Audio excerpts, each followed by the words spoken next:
चलो आओ चले। देखो ये किरचॉफ के नियम पर आधारित वैद्युत परिपथ में ए तथा बी के बीच विभवांतर की गणना कीजिए। कहा था किरचॉफ पर। देखो इस टाइप जिसमें एक विद्युत बल 2 3 या कह सकते हैं 1 सेल 2 सेल 3 सेल जोड़े हैं, कितने सेल 3 सेल, फिर उनमें संगत प्रतिरोध लगे हैं। ठीक, इस टाइप के सवालों को 2 भी जोड़ सकता है 3 भी जोड़ सकता है, उन पर चर्चा करते हैं। दो ये बड़ा वाला जो होता है इसको प्लस और छोटे वाले को माइनस, ये प्लस ये माइनस, ये प्लस ये माइनस। यहाँ हमने मान लिया ए है यहाँ बी है, ठीक, तो ए मान लिया संधि हमने किरचॉफ के पहला नियम पहले, तो इस संधि की ओर आने वाली धारा और इस संधि की ओर आने वाली धारा प्लस से ऐसे आएगी ना, और इस संधि से आने वाली धारा, तो तीनों एक है जगह आएंगी और तीनों धाराएं एक ही ओर आ रही, तो तीनों धाराओं का योगफल कितना होगा 0। प्रथम नियम यही तो होता है, होता है ना। तो इससे हमने मान लिया I1, इसे मान लिया I2 और ये धारा हो जाएगी I3। ध्यान से समझना, इतना समझ आया। तो किरचॉफ के पहले नियम से हम थोड़ा इनको 1 सेल 2 सेल 3 सेल, ठीक है, जैसे लिखेंगे तीनों सेलों से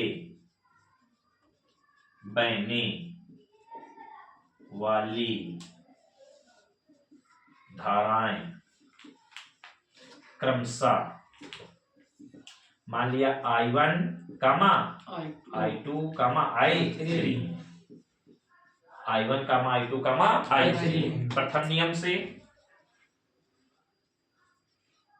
प्रथम नियम से दिख रहा है, छोटा छोटा तो नहीं, छोटा है, छोटा है, चलो पढ़ाइए। प्रथम नियम से तो I1 प्लस I2 और प्लस I3 बराबर 0, ठीक। इनमें हम I3 बराबर निकालेंगे, ये दो पास में है ना, मान लो चाहे इन दोनों बराबर निकालो तो हम I3 बराबर निकाल लेते हैं, तो ये दोनों उधर जाएंगे, तो I3 बराबर आ जाएगा I1 माइनस का माइनस का I2, तो I3 बराबर हो जाए माइनस कॉमन लिया तो I1 प्लस I2, ये मान लो। इक्वेशन फर्स्ट मानकर छोड़ दिया।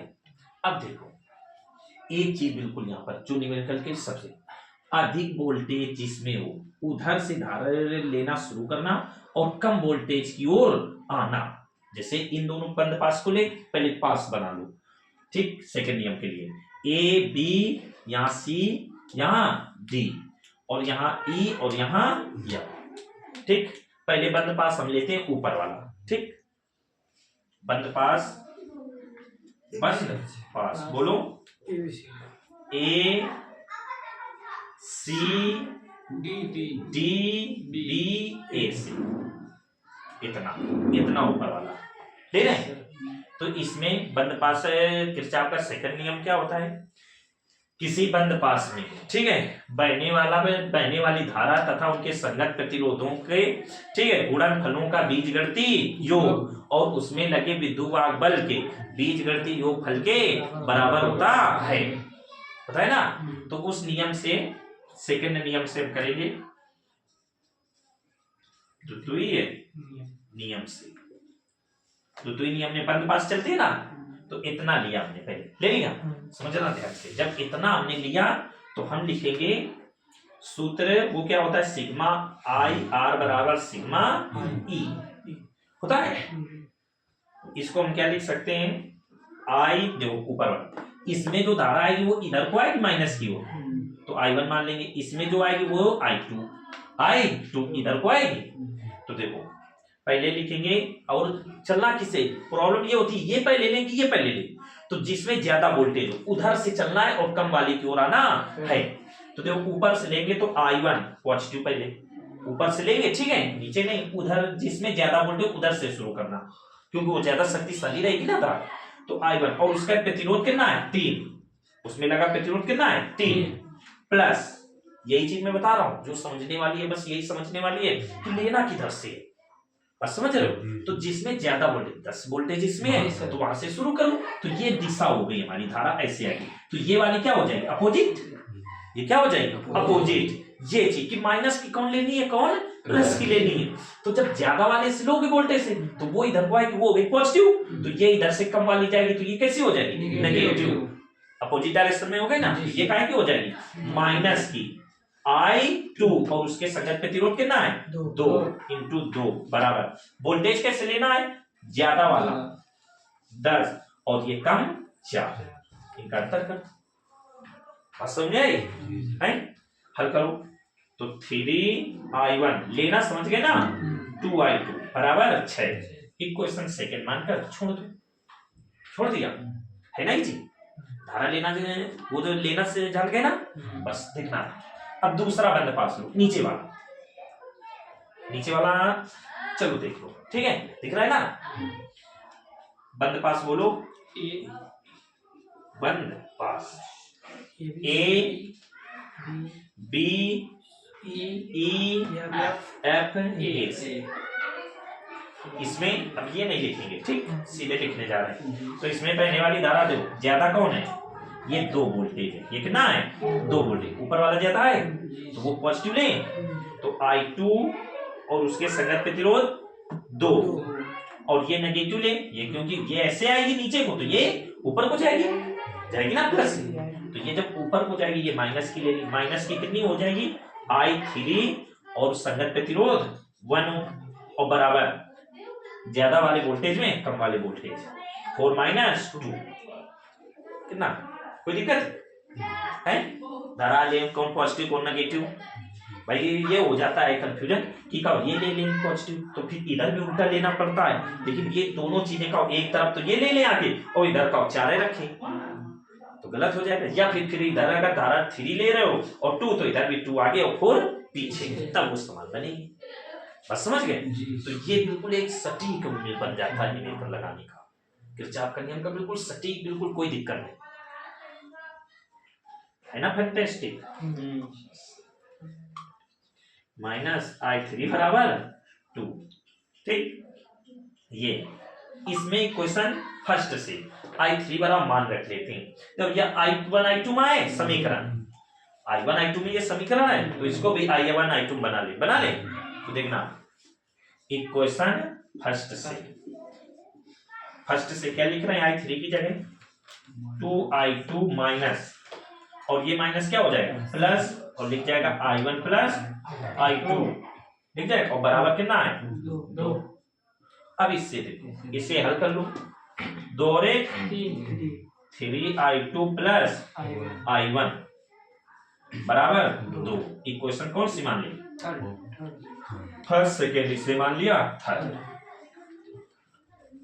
फर्स्ट सेकेंड और थर्ड को विलोपन विधि से हल करने पर, कौन सी विधि से, विलोपन विधि से हल कर दे रहे हैं, ठीक। या फिर एक का मान निकाल लो, इसमें रख दो आकर के, मान निकाल के रख दो, जो चलो मान निकाल लेते हैं अभी का समय करना। मान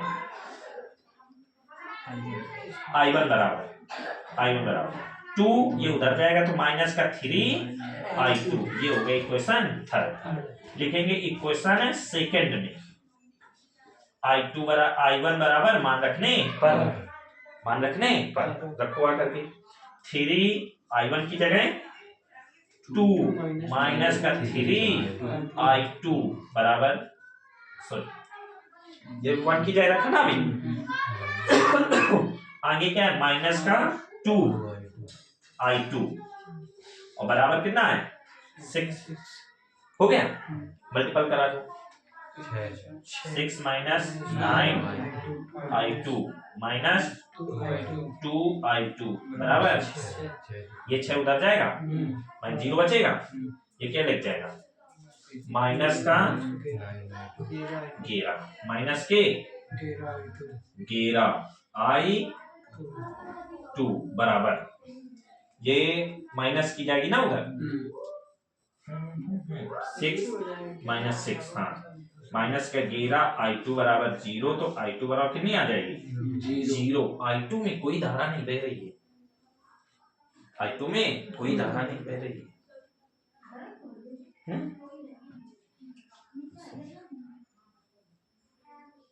I2 में कोई धारा नहीं निकली है।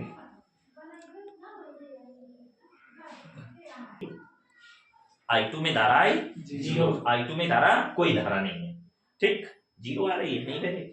अब 0 का मान समीकरण 2 में रख दो, तो I1 निकाल लो। कौन से निकाले? I1।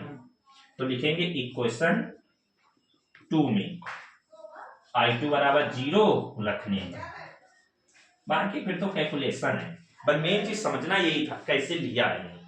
तो 3I1 और माइनस का 2 इंटू I2 के स्थान पर 0 और बराबर 6, ये पूरा 0, तो बचेगा 3I2 बराबर 6, तो I2 बराबर कितनी आ जाएगी? I1 कितनी आ जाएगी? 2 एम्पियर। I1 कितनी आ गई? 2 एम्पियर। अब I3 निकाल लेंगे, कर लेंगे, चाहे यहीं रख दो I3, I2 0 है, वो 3, तो वो के I3 कितनी आ जाएगी? 2 एम्पियर। I3 भी बहेगी 2 एम्पियर, लेकिन उसे I2 के I1 के विपरीत डायरेक्शन में, I1 के विपरीत डायरेक्शन में। ये हो गई हमारी धारा, ये क्या हो गई? धारा। अब पूछ क्या रहा है? A और B के बीच विभवांतर, A और B के बीच विभवांतर, इसको करना है अभी। A और B के बीच क्या करना है? विभवांतर क्या करना है, ज्ञात किया जाए। चलो आ जाओ फिर चलते हैं।